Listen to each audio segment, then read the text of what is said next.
Good afternoon. Welcome to Real Deal Sports. My name is Garrett Streets, where we give you sports straight, no chaser, the real deal. If you want to know the real, well, here's the deal. In the NFL, we have New England Patriots who are threatened by Pittsburgh this weekend of threatening their undefeated streak. But let me tell you this, beyond the undefeated streak and beyond Pittsburgh, let's just look at New England.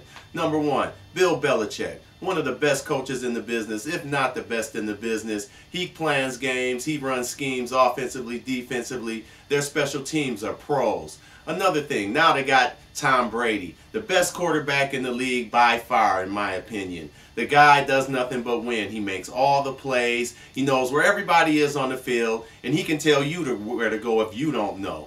Now let's look at the defense. These guys are very underrated, but they come in and what they do is they make big plays all the time. Every time in a game, when New England needs a big play down the stretch to stay in the game, the defense comes through and make a big plays. These guys are all veteran players. They been to the big games, they have rings, and they remain hungry. It's phenomenal to me that these guys would still be this hungry after this many years in the league, and they play like they've never won a ring before. I mean, you know, whatever Bill Belichick is doing to these guys to get these guys ready and prepare for games needs to be the roadmap for every coach in the league, because his teams come to play week in, week out. They can blow you out. They can beat you in a close game. They have a lot of ways they can beat you, and they can play any kind of ball. They can run the ball. They prefer to pass the ball with dangerous receivers like the one they added, Randy Moss. I guess we've heard of him, who's come in and made touchdown after touchdown, having one of his best years of the season of his career. Welcome back to Real Deal Sports. We were talking about New England. The first thing I would like to say is that I think they're going to win the Super Bowl again this year. The only teams that really can put up a fight against them are Indianapolis and Pittsburgh, who comes in this weekend. Roethlisberger, although he's shown that he's not an average quarterback, he's shown that he's an upper echelon quarterback. But can he play with the Mannings? Can he play with quarterbacks like Brady? We have to see this, and this game will show a lot about what kind of team Pittsburgh really is too. If they come in here and beat New England, well, they make a statement that, hey, we're the team to beat, and now you got to go through us to get to the Super Bowl. But New England seems to get up for these type of games, and I don't know what the coach is telling them, but whatever he's telling them, he needs to keep telling them, because these guys will be ready to play, and it's going to be a hard game for Pittsburgh to win in New England. The crowd will be there, and every week they get closer and closer to being this great team. Welcome back to Real Deal Sports. I've talked about my favorite in the AFC, New England. Now I'm going to go to the NFC, and my favorite is Dallas. The reason being, Dallas has a lot of components. T.O., who has been a guy who over the years has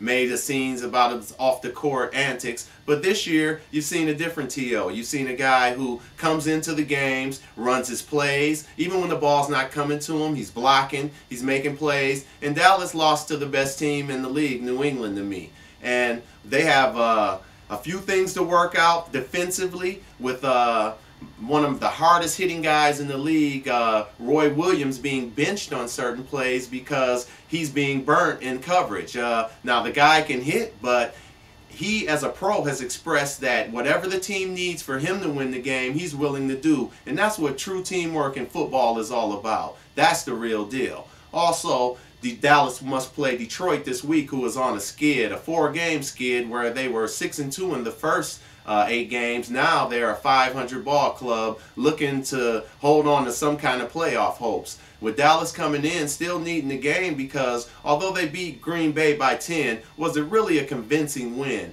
Did they, you know, with Brett Favre going out hurt and the backup coming in, they only won by 10 points, which says, hey, if Green Bay could have had Brett Favre, who knows what would have happened at the end of the game. That game was close down the stretch with the backup quarterback. So Dallas still has to work on some things if they want to get out the NFC, but I believe they do have everything it takes for them to get to the Super Bowl. And defensively, if they can make a couple of changes, they may even give New England a run for their money. But this week in Detroit, it starts here. You must continue to win games. Brett Favre will play. He practiced yesterday with the team, so this Sunday he'll play, keeping his streak alive, and Green Bay will keep fighting, because if Dallas slips up in any way, they could have home court. And then if Dallas has to come to their field, you know, in the winter, it could be real funny things happening up there in Green Bay. So we'll see how it all works out, but I'm going to stick with Dallas to go to the bowl.